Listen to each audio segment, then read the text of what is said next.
Bagong loan application na naman guys yung ating pag-uusapan dito sa vlog natin. At ito guys is my offer po na 200,000 pesos. Pero syempre, hindi yun kapanipaniwala, di ba? Pero may kaliitang offer po siya dito na 5,000 pesos. At yun guys yung loan amount na medyo may posibilidad pa na mautang natin dito guys. Kasi kung 200,000 pesos, parang medyo malaki ata yun guys. So dito guys, hoping tayo kay 5,000 pesos. Pero may offer pa rin siya dito guys na 25,000, 50,000, 100, 150,000 at 2 to 200,000 pesos na loan amount. At syempre, ito po ay hindi daw pang 7 days kasi dito guys, meron siyang loan term na 90 days which is 3 months yon, 180 days to 360 days. So alamin natin guys kung legit itong loan application na pag-uusapan natin this time na ang pangalan nga po is Handling Cash Loan App under po ng Handling Incorporated. Meron po siyang 175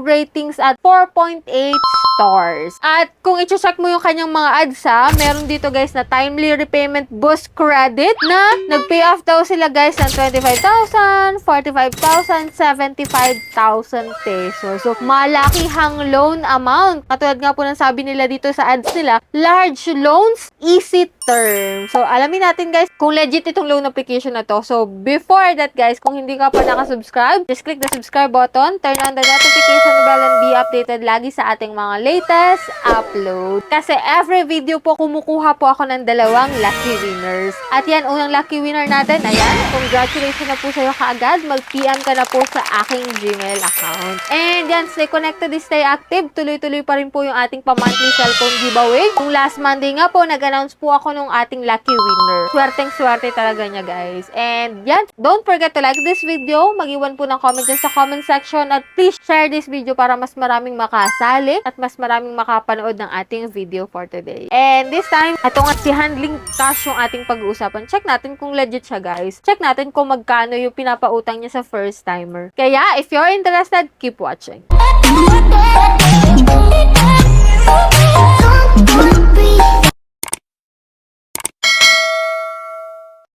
Ayan, bago tayo mag-start, guys, hindi po tayo agent or promoter ng application na to. So, ito pong si Handling Cash is available lamang po sa App Store. If ever na hinahanap nyo po siya sa Google Play Store, wala po siya doon. Anyways, ito pong si Handling Cash ay aking i-install na. At ito po yung mga na-experience ko sa kanya, no? So, if ever na gusto mong mag-apply dito, guys, magsa-sign in ka po using your active mobile number. And then, may OTP po doon na mag-send. Click mo yung sign in after nun. And dito, guys, wala pong nakalagay po sa unang features niya. Click lang natin dito guys yung apply now. At unang step guys, mag-fill up ka na po kaagad ng iyong personal information. Click natin yung continue. Next po dyan is work information. Dito guys sa work information, pwede po kahit ikaw ay self-employed, kahit po ikaw ay student, kahit po ikaw ay retired or unemployed, walang trabaho guys. Pwede po itong si Handling Cash para sa'yo. Anyway, click lang natin yung confirm. And dito guys, emergency contact, need po nila ng 3 contact number. Siguraduhin mo po kung sino ilalagay mo dyan kasi maaari po nila yung i-text or tawagan if ever na hindi ka po reachable. Next po dito is credit standing. Piliin mo lang po is no loan para at least mas mataas yung chance mo na ma-approve dito guys. And dito guys sa ID information, ang mga pwede lang po na ID is UMID, National ID, SSS, TIN, Passport, Driver License, Postal ID, Voter ID, and Health Card. And next na po is may face identification sila. And then dito guys sa bank account, pwede po yan sa e-wallet or bank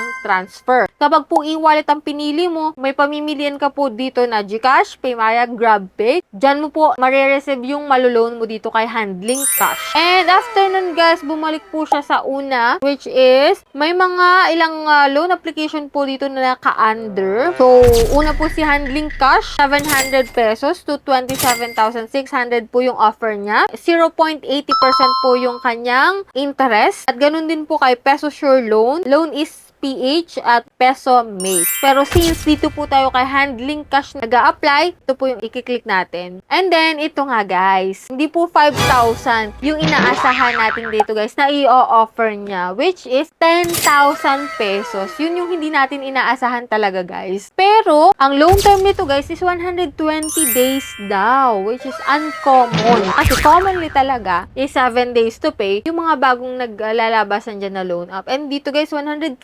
days. Pero syempre, wag ka munang maniniwala hanggat hindi mo pa siya natatry. Kasi nga, minsan hindi transparent yung mga gantong loan application. Ang amount to receive daw natin guys sa 10,000 is 9,992 pesos. Service fee po is 8 pesos. At interest niya po is 320 pesos. So, kung i-add natin yun guys, kulang-kulang na nasa 328 pesos po para sa service fee at sa interest niya. Within 120 days, medyo maliit yun guys, diba? Kung iisipin mo talaga. Which is good sana kung legit talaga yung ganitong loan application. At ito nga yung date of application natin, March 20, 2026.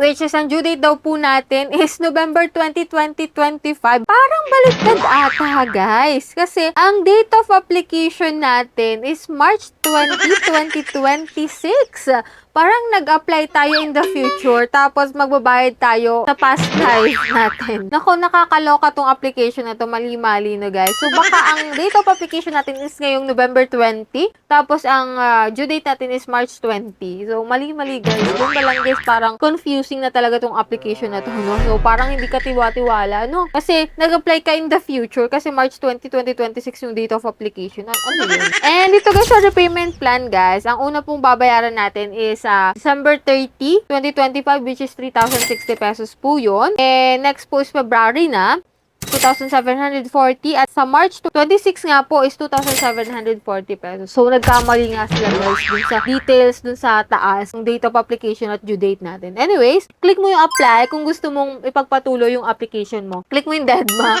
kapag ayaw mong ituloy guys. Kasi yung mga gantong loan application, hindi rin ako guys sang-ayon. Kasi minsan, hindi po talaga sila transparent. Kahit pa nakalagay sa loan dito is 10,000, hindi po talaga 10,000 yung nare-reserve ko. Kasi nga, in my previous experience sa pag-apply sa ganitong loan application, ganito rin po yung loan details. 10,000 rin po, tapos ang amount to receive po is 9,992 rin. Pero ang na-receive ko lang is 7,400. Tapos ang pinakang pumasok sa account ko lang doon is 4,000 pesos. O nasan yung 3,400?